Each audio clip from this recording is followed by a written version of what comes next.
is CGTN, China Global Television Network.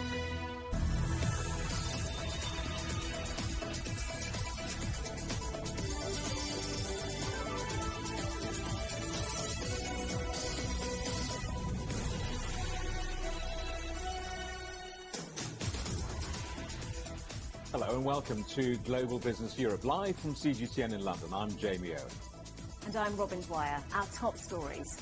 The world economy after COVID. The International Monetary Fund says it expects faster growth than previously forecast. Our other headlines: the United States returns to talks on the Iran nuclear deal, but reportedly they're in separate hotels. The EU approves a $4 billion cash injection for Air France to stay in business after the collapse in passenger numbers. Going Dutch, our special week of coverage on 100 days of Brexit continues with a look at the threat to London's leading role in financial services. And the Light Festival, closed during COVID, shines brightly once more after lockdown.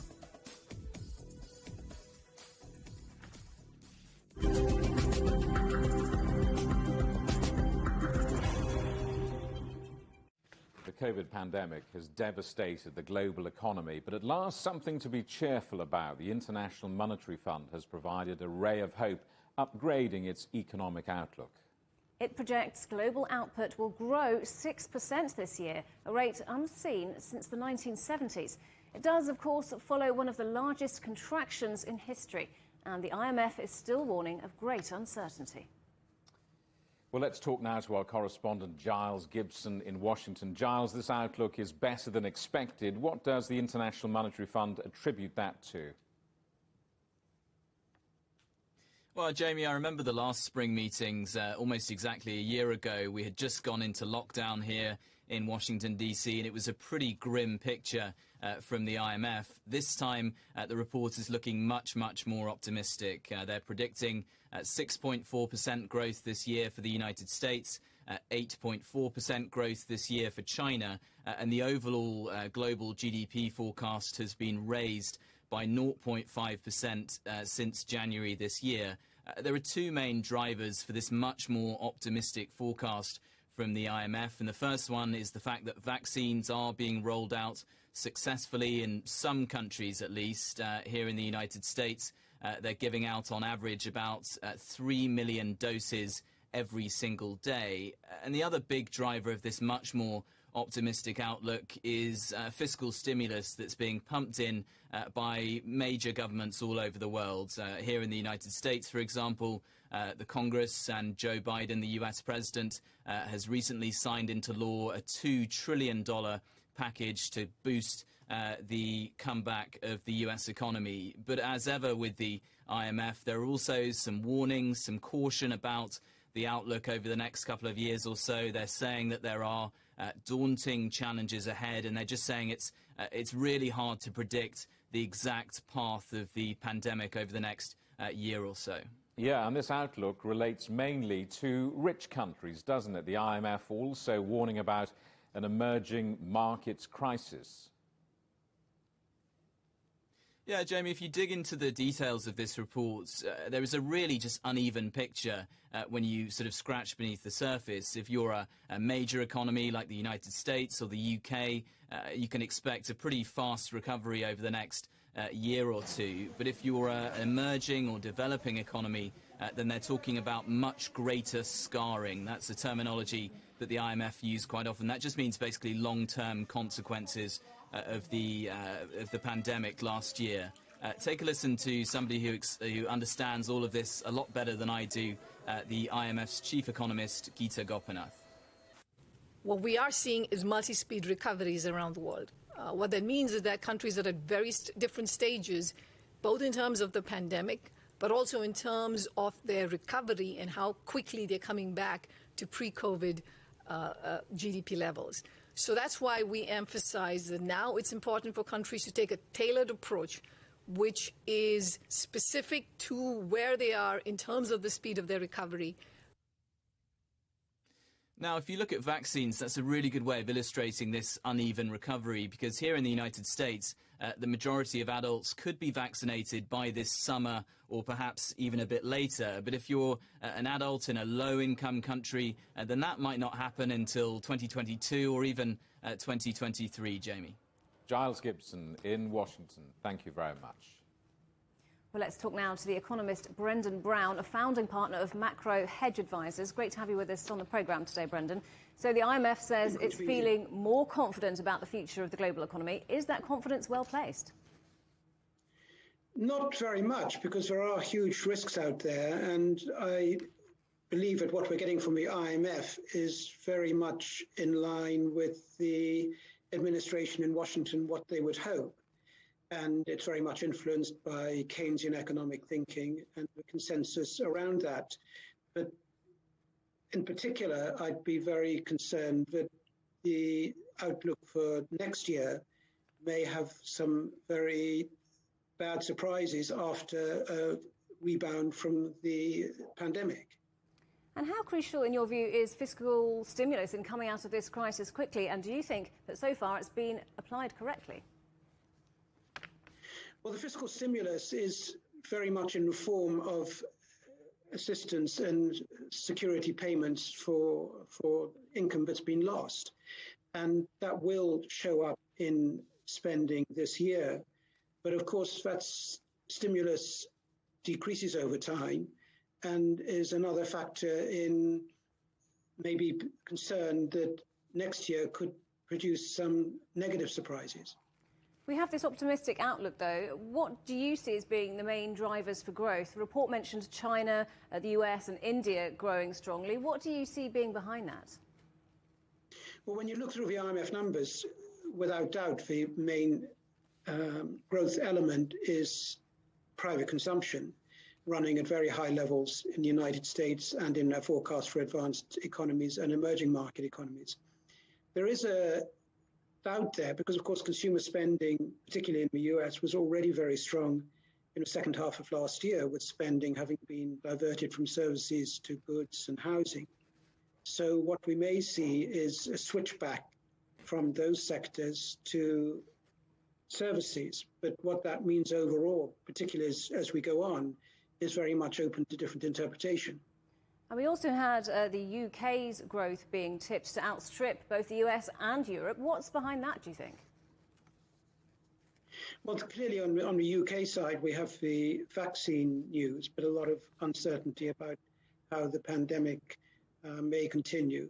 To be fair to the IMF economists in their report, they do analyze in one chapter particularly the risks in commercial real estate, which is suffering very large quakes and could continue to do so as a result of big changes in final use of space. And that may carry some very big negative implications for banking stability. And the IMF's optimism was based partly on the success of a worldwide vaccination program. How crucial do you think this is to economic recovery? Well, it is important for the overall outcome. Really, if there's any big negative surprises here, that would be another shock. But I would make a fundamental point overall here that in many respects, what we're now in is a late phase of a long continuing cycle. It's much better to consider the pandemic as a spasm in a continuing cycle than an actual break, such as the Great Recession of 2008, 2009. Brendan, great to get your thoughts today. Brendan Brown there from Macro Hedge Advisors. The United States has joined talks in Vienna aimed at reviving the Iran nuclear deal, which the Trump administration abandoned 3 years ago. Iran is meeting with the 5 countries still in the accord, but American officials are not directly involved. That's because Tehran has refused to meet them face-to-face until sanctions are lifted. Instead, they'll be speaking through intermediaries. Well, let's talk to our correspondent, Nuweed Jabarkal. Nuweed, they're talking, even if it is through third parties, albeit in separate hotels. How significant is it that we've got to this point? Yeah, very significant, Jamie. European diplomats shuttling between the two sides in the Austrian capital to try and revive this nuclear deal, which Washington pulled out of in 2018. That was a decision taken by President Trump at the time, who called the original deal, quote, one-sided and defective at its core. He didn't just exit the accord, but he also slapped heavy sanctions on Iran's economy. In response to that, Iran said that it was going to ramp up its nuclear program because America, it said, wasn't sticking to its commitments. Now, whether or not they're talking directly, this does mark a significant shift in Washington's approach to dealing with Iran. President Biden himself, a key member of the Obama administration, which struck the original nuclear deal back in 2015, you'll remember, he's made this a key foreign policy pledge of his, and he sent Rob Malley, his special envoy, to Vienna for these talks, signifying how important he views them. These are early days in the discussion, but essentially what you've got is Iran on one side saying that it wants sanctions, all sanctions lifted, as a precursor to meeting directly and negotiating with the United States. On the other hand, the United States says that it wants for Iran to return to compliance. So even though they are meeting indirectly, there are still plenty of hurdles along the way. And for the Iranians especially, one reason they're looking to try and revive the deal in some way or another is because those sanctions have been crippling economically, not just for ordinary people, but piling pressure on the government in Tehran as well. Jamie. And it's not just the United States and Iran involved here, but other world powers too. Yeah, there are 5 other powers, though 4 other members aside from the United States of the UN Security Council. That's France, Russia, China, and the UK, as well as Germany, the so-called P5+1, which all were key members in signing that deal back in 2015, and they're all in Vienna today, representatives of them.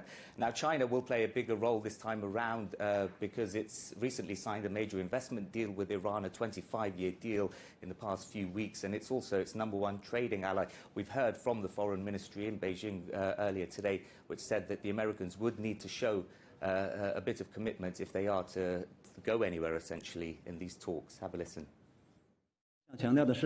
I would like to emphasize that the unilateral withdrawal of the United States from the comprehensive agreement undermines the consensus reached by all parties and is the root of the current Iranian nuclear crisis. The US should return unconditionally to the agreement, lift all illegal sanctions, and stop its long-arm jurisdiction over third parties. Now, diplomacy has been something that some would say has been in short supply in recent years. The world looks a lot more fractured than it did a few years ago, and the rising tensions between the US and some of its Western allies and China may have an impact on all of this moving forward as well, Jamie. But the fact that the two sides are indirectly talking, one EU official told Reuters that there could be a deal agreed as soon as June, when Iran's presidential election is due. That would mean a lot more shuttle diplomacy in the weeks and months ahead. Louise Jabarkul, thank you very much. Economic consensus. That's the message from US Treasury Secretary Janet Yellen following talks with Germany's finance minister. Yellen and Olaf Scholz both stressed transatlantic ties and the need to work together to support global economic recovery. The new Biden administration also wants the US and Europe to cooperate more closely on climate change. Credit Suisse says it lost $4.7 billion when the Archegos investment fund collapsed last week. The Zurich-based bank has sacked its head of investment banking and its chief risk officer and says lessons must be learned. The bank has also confirmed board members will not be getting bonuses and that dividends have been slashed. Stock markets have hit record highs, with China and the United States leading the way. China's service sector saw its sharpest ever increase in sales in the past 3 months, while on Friday there was better than expected news from the US jobs market. Europe's Stoxx 600 also hit a record on Tuesday as investors bet on a speedy global recovery. BP has already achieved its $35 billion net debt target. The oil giant says asset sales and some astute deals from its trading division mean it's now a year ahead of schedule. BP aims to sell $25 billion of assets by 2025. Despite the pandemic, it was a record year for the world's wealthiest, according to the US magazine Forbes, which has published its annual Rich List. Amazon's Jeff Bezos sits at the top with $177 billion, up $64 billion from last year. There are 493 new billionaires on the planet, 210 of them from China. You're watching CGTN. Still ahead, Serbia's president gets his vaccine, and it's a Sinopharm jab from China.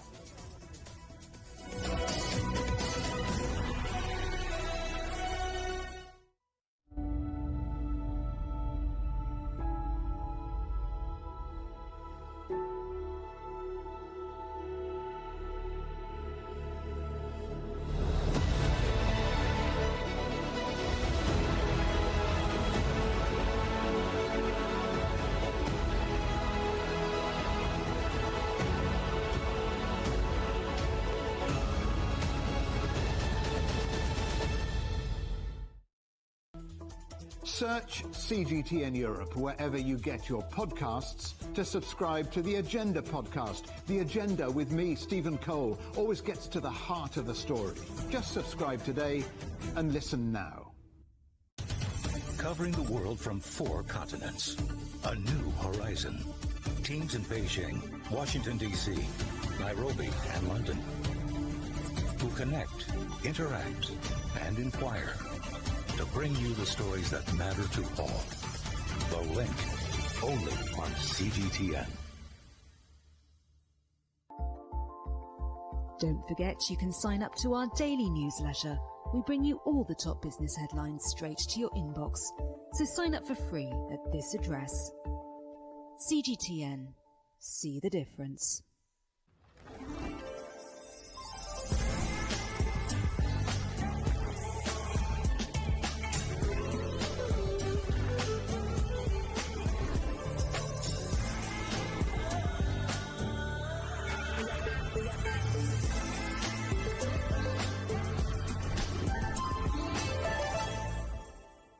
It's a question we've been waiting almost 5 years to answer. It affects millions of people and billions worth of business. Now's the time to answer, what does Brexit mean? CGTN Europe has asked people across Europe. We've analysed the discussion on social media, and we've looked at the facts and figures. Are you one of those who's already feeling the change? Did you take part in the debate on social media? Join us throughout the week on television and online to mark 100 days since the UK reset its relationship with the EU. And have your say as part of our live and interactive show on Facebook from 12 GMT on Sunday the 11th of April.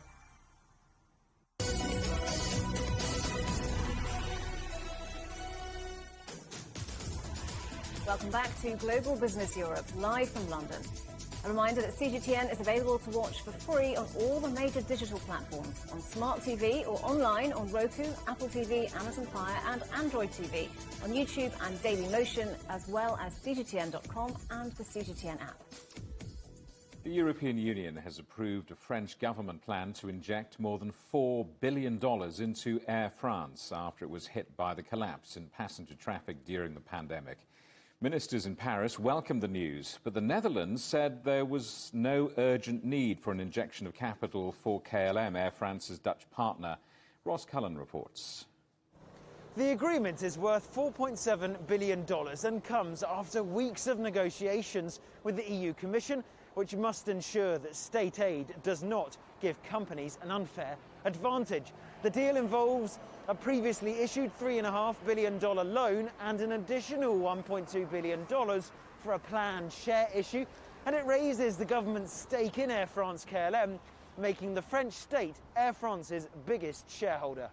It means the French state will be able to increase its holding up to 30%, a little under so as to not take complete control of Air France. I think converting the shareholders' loan into equity and also raising the state's stake in the company are signs of a strong commitment from the state to Air France, its employees, and to guarantee the longevity of a strategic company for France.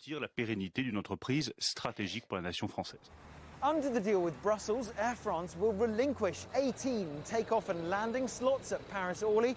That's the country's second biggest airport. The Netherlands flag carrier, KLM, which forms an alliance with Air France, will not benefit from the aid. Air France posted an $8.4 billion loss in 2020 as the world's airlines suffered from the coronavirus restrictions, which all but grounded global air traffic. Now, some airlines, like Europe's biggest in terms of ridership, that's Ryanair, they've challenged government support for carriers like Lufthansa and Air France, saying it's contrary to the principles of fairness and free competition. Ross Cullen, CGTN, Paris. British Prime Minister Boris Johnson says any coronavirus testing plan for international travel should be easy and cheap. That's after the boss of EasyJet criticised government proposals for pre-departure and post-arrival tests, even for people travelling between so-called safe countries. The British carrier says tests could be more expensive than tickets. Let's talk to our correspondent Nicole Johnson in London. So, Nicole, with the travel industry being so hard hit in this pandemic, what is the debate? Well, this debate came about on Monday because the UK essentially released its plan to try and restart global travel. And the way it hopes to do that is through a traffic light system. Countries will be rated as green, amber or red, depending on their COVID-19 risk. And depending on which country you're coming from, you then have to either quarantine in a hotel or at home or no quarantine at all. But the other big factor with this is PCR testing.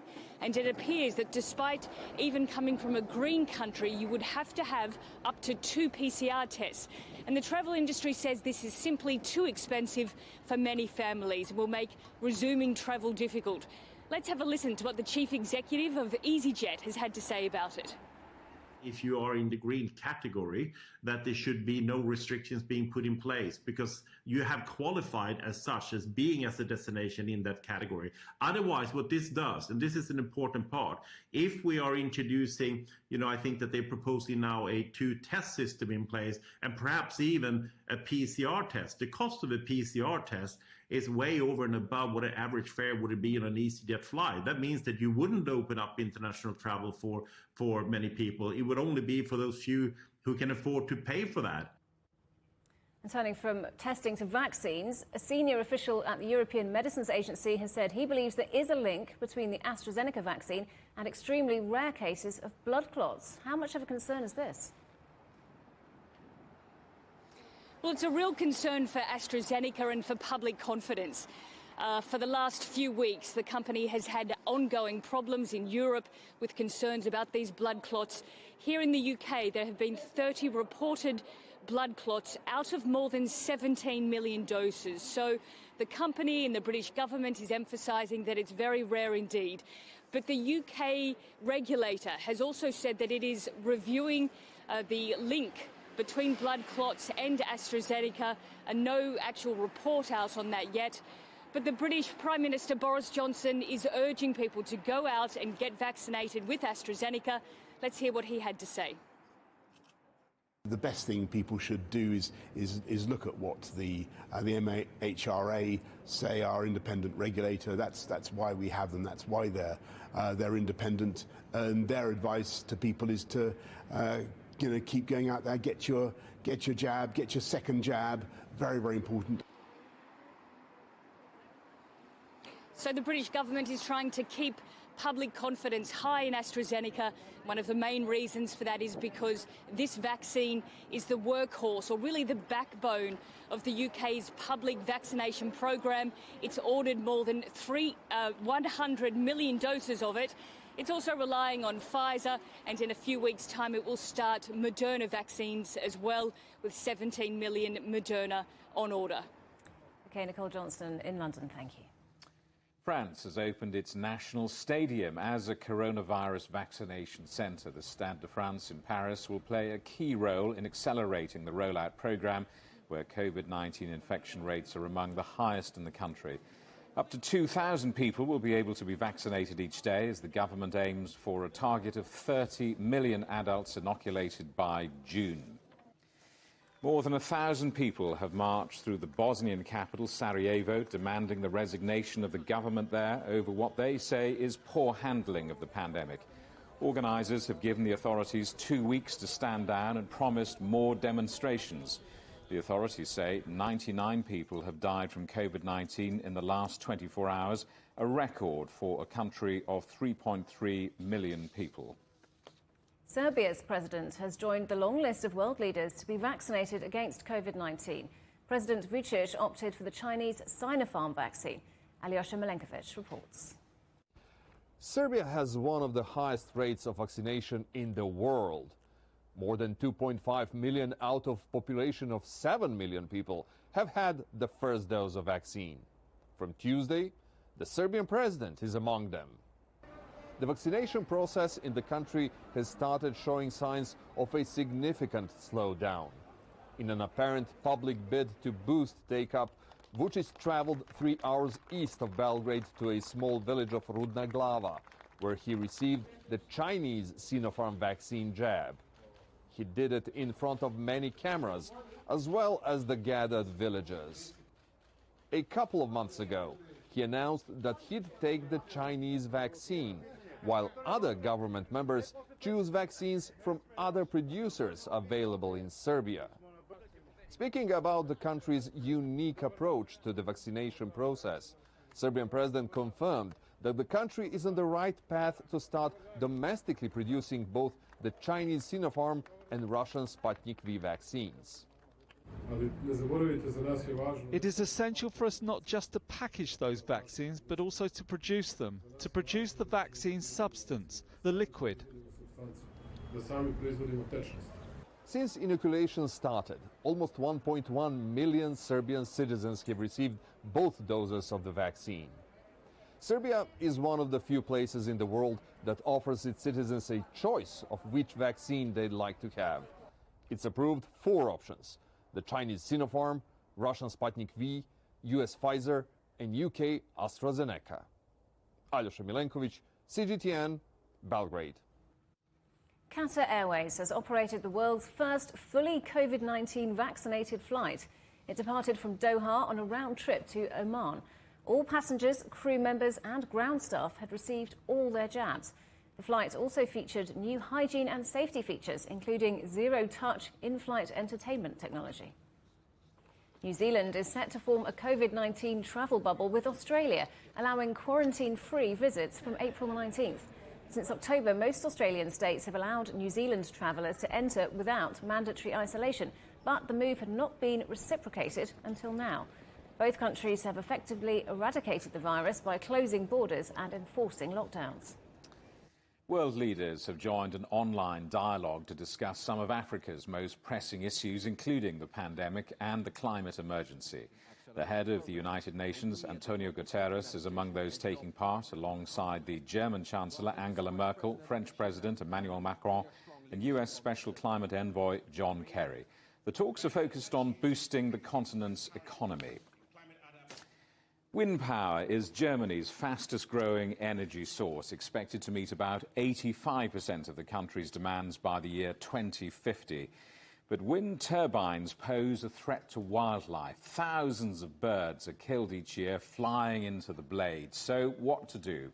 Evangelo Sipsis reports. Head out just to the west of Berlin and slicing through the farmlands of Brandenburg, hundreds of wind turbines are a standout feature. All part of Germany's plan to abandon nuclear power and switch to renewable energy. The goal, to generate clean energy. You might think that environmentalists are happy, but some are not. What really can make this difference is to have a clear map on the places where nature is not put at risk and where renewables can do their work, a work that we really need. The thumping sound of the giant blades can be heard throughout the quiet farmlands, a sign that Germany has fully adopted its green agenda and aiming to meet its climate goals and becoming greenhouse gas neutral by 2050. But before getting there, there's another hurdle: the European Court of Justice. The European Court of Justice ruled in favor of a citizens' initiative that want to prevent wind turbines in their neighborhood. Their argument: increasingly frequent cause of death for birds is the collision with a wind turbine. We need action from our governments, from our public administrations. They have to take this seriously. And we also need actions from the developers, from the industry of renewables. They are going to have a huge business in the next 10 years and the next 20 years, and they have to be responsible. If they want to really, really tackle the climate change, they have to be responsible on how and why and where they install their plants. Onshore wind power expansion in Germany is set to slow down after earlier this month the European Court of Justice reinforced bird protection in wind turbine construction projects. Wind turbines are often cited as being particularly bad for birds and bats. Birds of prey, for instance, have a blind spot in front of them and look down as they search for food. Collision with unseen giant blades can easily prove fatal. But numerous other studies have shown that birth deaths caused by wind turbines are much lower than other human-related causes, such as power lines or collisions with tall buildings. There is a fierce debate across Germany over the idea of developing more wind power. Some claim that it's one of the only ways of abandoning nuclear energy and becoming more fossil fuel neutral. while others say that it's not only tearing up the countryside, but it's destroying the already poorly protected biodiversity in Germany. Well, the real question is, can there be a balance? Well, the German government says that there is. There is always a problem with the conservation of landscape and nature if we want to have energy. And the big advantages of solar and wind turbines is that we really discuss all the environmental aspects that now come up when we build on wind turbines, parks, fields. The opponents have been examining the mechanical skyline and warn of what they see as the dangers of too much wind energy. With a number of lawsuits slowing down the construction of wind farms by 3 to 5 years, Germany's environmental goals could be gone with the wind. Evangelos Sipsas for CGTN, Berlin. You're watching CGTN. Still ahead. Top EU officials arrive for talks in Turkey with questions over Syrian refugees set to dominate the agenda.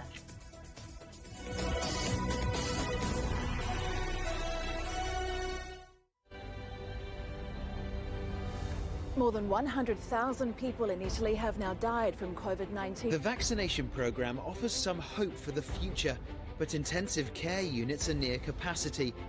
The Spanish government is hoping to vaccinate over 1 million people by next month. Living in Germany are struggling with their mental health. Hungary is supplementing the EU's vaccine rollout, buying doses from Russia and China to speed up the process. 4 million people have tested positive in France. After a grim winter, the promise of a spring bloom that could mean freedom for millions.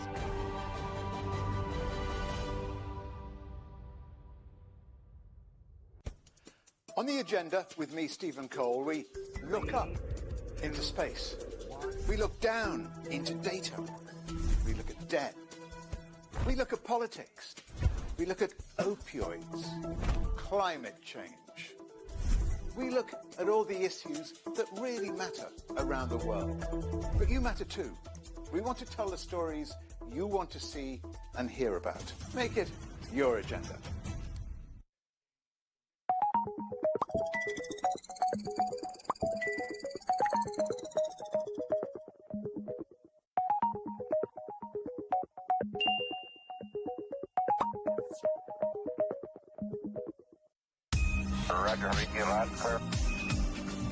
We can try out the wild and crazy idea. Nothing can stop an idea whose time is coming. This idea is coming. I actually feel quite comfortable in isolation. We should all be very busy when we're trying to save the world. Oh, no. We hope it will happen. We have to live in hope. The agreement is signed. But what is the real deal now the UK has left the EU? For trade, for business, for the city, for ordinary people. Make sense of Brexit with CGTN.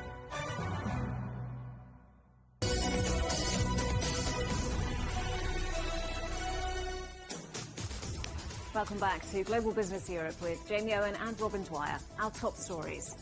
The International Monetary Fund has said it expects faster global growth than previously forecast. The United States has returned to talks on the Iran nuclear deal in Vienna. And the EU has approved a $4 billion cash injection for Air France to stay in business.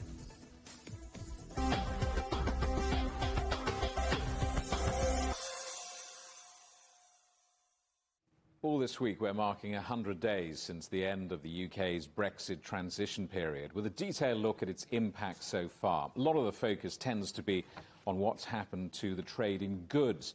But what about services? Our correspondent Juliet Mann has been looking at what leaving the EU single market means for the UK's service sector.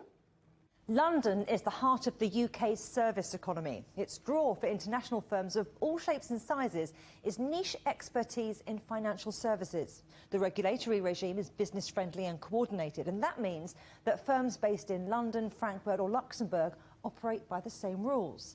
But Britain leaving the European single market is testing those fiscal ties. Without an EU financial services deal, London may lose up to $13.2 billion in economic output a year from Brexit. Now, the wider services sector, which includes everything from law, finance and fintech to hospitality and creative jobs, that makes up 80% of the UK's economic output and accounts for 15% of London's GDP, so a lot's at stake. But the London Chamber of Commerce and Industry said the square mile was effectively handed a no-deal Brexit for services and wants the government to get on with rectifying this. Because here's a taste of how banks and traders in the square mile prepared for the Brexit increase in red tape. Now, consulting firm EY says that since the 2016 referendum, banking assets worth $1.55 trillion have already been moved out of London, and 7,600 jobs have left the city for EU financial capitals. Early this year, London lost its trading crown to Amsterdam. Now, it's a symbolic moment more than a significant economic shift, but more than $7 billion of euro-denominated share trading had already left London. Trading in euro-denominated swaps has dropped nearly 30% since the end of the Brexit transition period. Most of that trade has shifted to New York, Amsterdam and Paris. And let's take a quick look at clearing houses. Now, those are the official go-betweens for buyers and sellers of derivatives contracts to keep things simpler and above board. London dominated in the EU and has been allowed to continue operating after the Brexit transition, but that access is due to end in June 2022 without an agreement on equivalence. And that means Brussels accepting the UK's market rules are as robust as the EU's own. Meanwhile, the European Commission says US clearinghouses will be allowed to operate throughout the EU. And that puts London at risk of being locked out of European markets by American firms next year. However, some city insiders see an opportunity for the city to pivot away from the EU to global players, including New York and Singapore. So, what next? Well, the UK clearly has big strategic choices to make on the future of banking and finance, capital markets and the City of London. Well, now Brexit is a reality. Capital cities across Europe are vying for a share of the financial trade from the City of London. Some are faring better than others, but the surprise winner so far is Amsterdam. Stefan de Vries reports now from the Netherlands on how the Dutch are enjoying a Brexit boom of their own. Here at Euronext in Amsterdam, they were delighted 2 months ago when they learned that the stock exchange was now Europe's biggest. After Brexit, Paris and Frankfurt were predicted to get the lion's share of London's massive financial market. So Amsterdam's score came as a bit of a surprise. Although the stock market here is the world's oldest, its role in the European financial world was until recently relatively modest. Since the Brexit referendum in 2016, Amsterdam suddenly became a serious contender for many businesses. With schools among the best in Europe, 90% of the population speaking English and a relaxed lifestyle, Amsterdam has become more and more popular over the last few years. It's not only financial companies that have made a move to the city. Broadcasters like Netflix, Discovery Channel and even the BBC opened offices in Amsterdam. Law firms, creative companies and startups followed quickly. And later this year, Amsterdam will also become home to European carbon emissions trading when the Intercontinental Exchange moves from London to the Dutch capital. So is Amsterdam the new London? Well, it is certainly not. It is simply too small to take over that role. But it is clear that just like Paris, Dublin and Frankfurt, the Dutch capital is benefiting from Brexit at the British capital's expense. None of these cities, however, will dominate the financial market of the European Union. They are just becoming more specialised. Frankfurt already houses the European Central Bank, so it's an attractive place for international bank headquarters. Paris is more ambitious in positioning itself as a full-service financial services centre. These European cities may grow from regional financial centres to European hubs, and you could say that they are getting a bit more independent from London. But that's just a logical consequence of Brexit. But from whatever angle you look at it, London will certainly stay Europe's main financial hub for a very long time to come. And you can put your money on that. Stefan de Vries, CGTN, Amsterdam. Well, joining us now is Andrew Gray, who's Global Head of Brexit for Financial Services at PricewaterhouseCoopers. Thanks very much indeed for being with us today, Andrew. So, from the service sector's point of view, there are still a lot of gaps in the post-Brexit trade deal. How big an issue is this uncertainty? Yeah, I mean, it's undoubtedly a challenge, and we've just heard that certainly firms needed to prepare for Brexit. Jobs needed to be relocated in some cases to other European locations. But absolutely, it's absolutely right that London remains Europe's #1 financial centre and indeed competes globally for business. So it's not just the relationship between the UK and the rest of the EU, but it's also how London is positioned in regard to the rest of the world as well. And as we were hearing before, some financial businesses have left the City of London and moved elsewhere. But for those still here, what are the key barriers to trading with the EU and elsewhere, as you mentioned?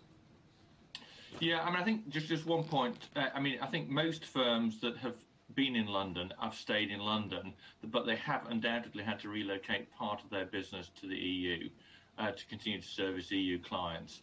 And I think it's an important distinction that businesses here are significant in size and continue to be so. But nevertheless, to provide overall business across the EU, they need to split part of their businesses to be both based in London as well as a number of EU locations. So some of these issues clearly quite difficult to get a handle on, difficult to define. How difficult is it going to be to find a clear way forward? Well, it's undoubtedly made business more complicated, having to think about trading in both the UK but also the EU. At this point in time, the regulatory rule books remain identical on the whole, because the UK adopted the same rules up until the point where we left the EU. There is scope for divergence going forwards, and that's certainly something that firms will need to keep an eye on. But this is obviously going to come to an end. What will happen next? How will consensus be reached? Well, I think it's largely going to be a fact that there will be two different environments. You will have a UK environment and an EU environment. As I said, at the moment, their rule books are the same. There is a commitment to have a memorandum of understanding for financial services, which will allow a degree of regulatory cooperation. But I also think we're going to see some rules evolve differently on both sides. And there was a lot of focus during talks on the exchange of goods, but do you think the service sector was somewhat left behind, especially when you consider how much it contributes to the UK economy? Yeah, I mean, I think it's sort of widely recognised that the focus on the whole has been around the movement of goods.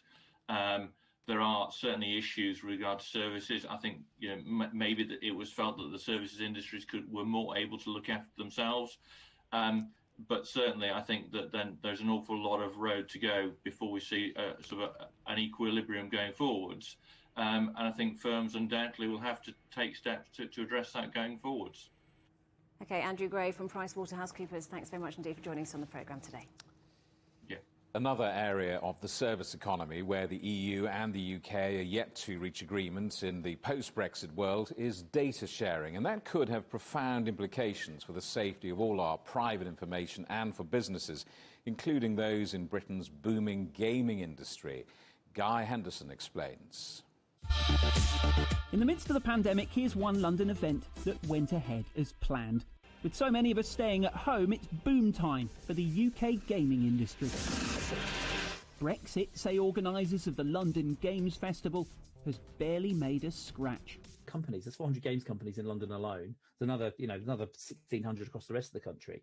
It's the right place. So I think in that sense that even if you're looking at, how exchange rates fluctuate or what some of the other underlying things that, the withdrawal might impact, I can't see us feeling the benefits, feeling the impacts too hugely.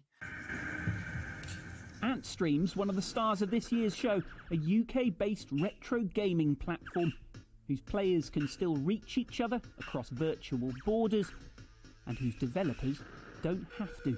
Our product is based in the cloud, so we're not really geographically restricted. So we're able to spin up servers in just about any region across the country. The biggest impact would be if we had kind of offshore development or anything like that, but we don't. We don't use any sort of European development. We don't have any sort of workers coming in, so it's all mostly, like I said, British developers.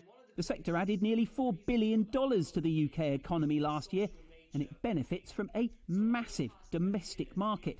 UK is one of the top 5 game markets in the whole world. It's behind only China, US and Japan. And UK's got a long history with video games. That mantle may yet be under threat from Brexit, though, which may look done but is in fact full of holes that still need filling. The EU is yet to finally approve a new data sharing arrangement with the UK, for example. With the clock ticking down to the end of a 6-month post-Brexit deadline, privacy campaigners want Britain to reform its privacy laws first.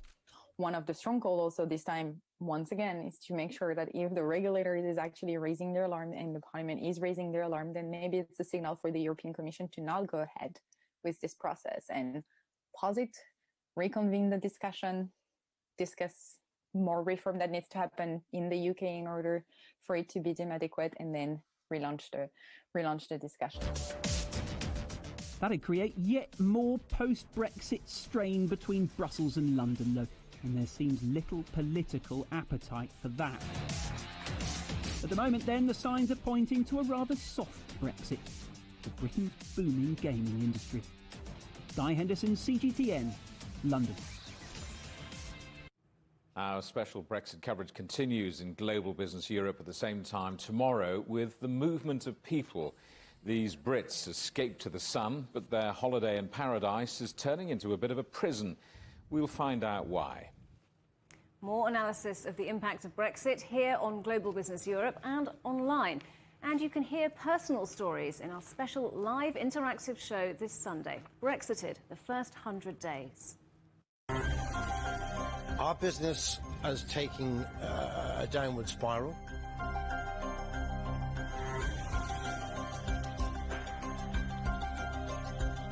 We're having an absolute nightmare shipping fish throughout Europe due to the delays through the customs. Very, very disappointed. Love to have my time again and vote to stay in.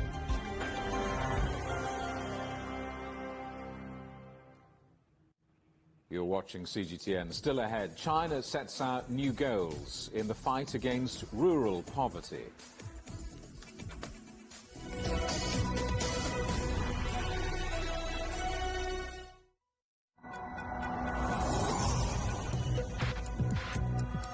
Each day, there are millions of stories. Each one can open new perspectives, new possibilities. Wherever you look, we are there to see, discover, explore. We put the pieces together to find what really matters to you, all around the world, all around the clock. Our reporters are at home across the globe. From our headquarters in Beijing and production centers in Washington, Nairobi, and London, China Global Television Network. Stories from across the globe, reaching people across the globe.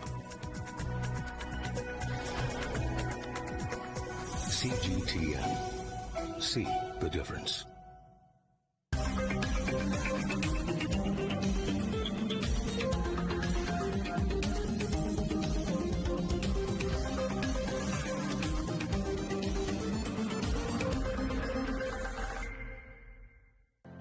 Mari, what would you say is a good question? Stephen, I'd say it's one where there's always more than one answer. The Answers Project is a new podcast series from CGTN Europe. With me, Stephen Cole. And me, Mari Beveridge. In each episode, we'll take a complex question. And with the help of some of the world's foremost experts, shine light on some of the answers. So join us for The Answers Project. Available wherever you get your podcasts.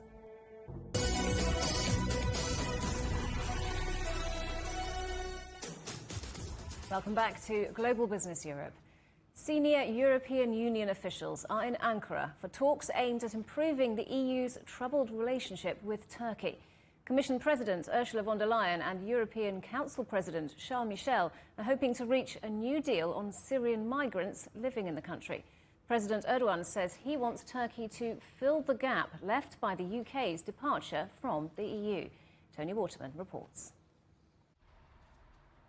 European Council President Charles Michel and Commission Chief Ursula von der Leyen said that a stronger relationship with Turkey is possible, one with deeper economic ties, a solution on the migration front, and possibly even greater mobility between the regions. But getting there is going to require a fair amount of work. They urged Turkey to continue to try and resolve a long-standing dispute with Greece and Cyprus over energy rights in the Eastern Mediterranean after the two sides nearly came to blows last summer when a Turkish oil exploration ship started drilling in the waters off of Greece. Tensions have since cooled, but the calm really hangs by a thread at the moment. Just last week, the Turkish energy minister said drilling in those disputed waters would resume soon. In recent months, we have witnessed a de-escalation. This is a positive development, which must be sustained and enhanced. Our engagement will be progressive, proportional and reversible. Migration was also discussed. Neither side is exactly happy with how the 2016 migration deal has turned out. Under that agreement, the EU pays Turkey to stem the flow of Syrian refugees crossing into Greece. But 5 years on and the money has run out, some 4 million Syrian refugees are now living in Turkey, which puts immense pressure on services there. And President Erdogan is continually threatening to open the floodgates. Now, Brussels hinted that more money could be made available, but with some strings attached. Brussels also expressed concerns over Turkey's decision to withdraw from a treaty that protects women from domestic violence last month. Von der Leyen warning Ankara that human rights are non-negotiable. Still, this meeting is seen as a first step towards a possible thawing of relations and comes as Washington, under the Biden administration, takes a stronger stance against Turkey. Erdogan, after all, was a personal friend of former U.S. President Donald Trump. Tony Waterman, CGTN, Brussels. Israel's president has given Prime Minister Benjamin Netanyahu the first chance at forming a new coalition government despite his ongoing corruption trial. This follows last month's inconclusive general election, the fourth in 2 years. If he's successful, Netanyahu will become Israel's longest-serving leader in power consecutively since 2009. More than 1,800 prisoners are on the run after gunmen staged a jailbreak in Nigeria. Explosives were used to blast the walls of the facility in the city of Owerri, close to the oil-rich Niger Delta. President Buhari has blamed Biafran rebels, calling it an act of terrorism.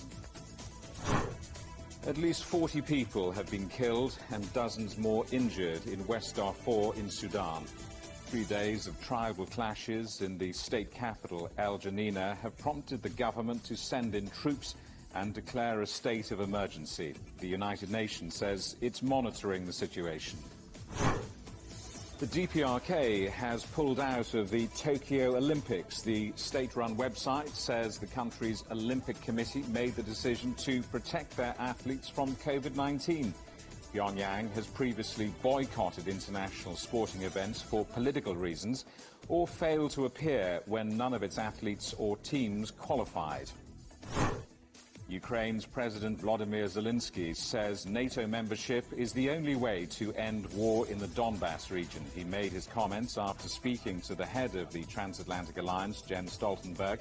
Zelensky called on NATO states to strengthen their military presence in the Black Sea to act as a powerful deterrent to Russia.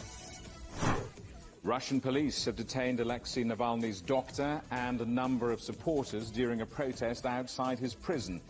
The opposition leader has been on hunger strike since last week and is now said to be suffering from a possible respiratory illness.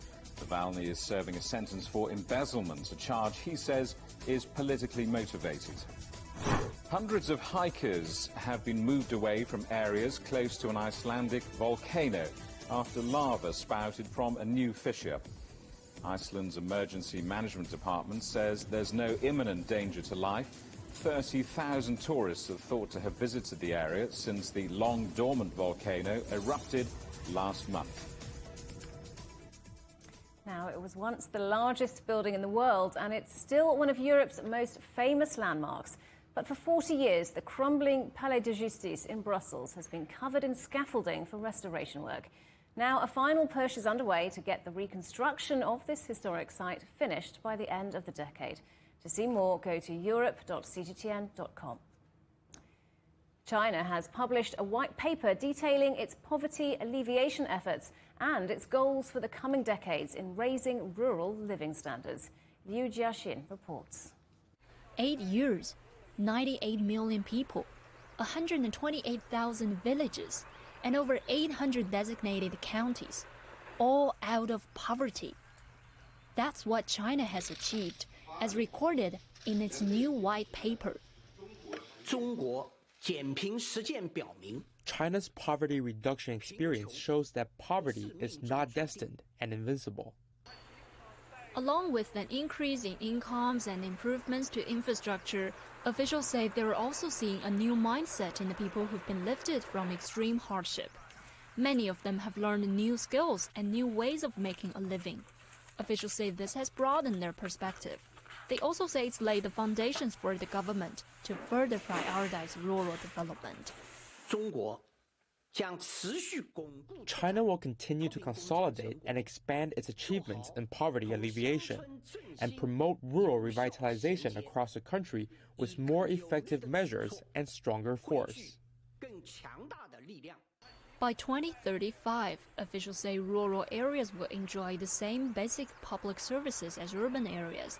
They say there will be fundamental improvements to the ecological environment, and they believe this will bring about a more beautiful and livable countryside. The paper concluded with China's aim to build a global community with a shared future. That means in the future, China will exchange more with other countries and contribute more to the global community. Liu Jiaxin, CGTN, Beijing. And finally, after the darkness of the pandemic, signs of light after lockdown. China's Zhejiang city has welcomed nearly 600,000 people to a spectacular light show during the annual Qingming Festival, which commemorates ancestors. Zhejiang is famous for its production of colourful lanterns since the Tang dynasty in the 7th century. Due to COVID, the park was closed but opened again to visitors in February. Our main story again, the world economy after COVID. The International Monetary Fund says it expects faster growth than previously forecast, but there's a warning that not all countries are in the same position. What we are seeing is multi-speed recoveries around the world. What that means is that countries are at very different stages, both in terms of the pandemic, but also in terms of their recovery and how quickly they're coming back to pre-COVID GDP levels. So that's why we emphasize that now it's important for countries to take a tailored approach, which is specific to where they are in terms of the speed of their recovery. And that's it for Global Business Europe. Thank you for watching. More on all our stories at europe.cgtn.com, and do follow CGTN Europe on Twitter, Facebook and Instagram. We're on smart TV apps such as Roku, Apple TV, Amazon Fire, Android TV, on YouTube and Dailymotion, as well as CGTN.com and the CGTN app. See you again tomorrow, same time, same place. From all the team here in London, goodbye.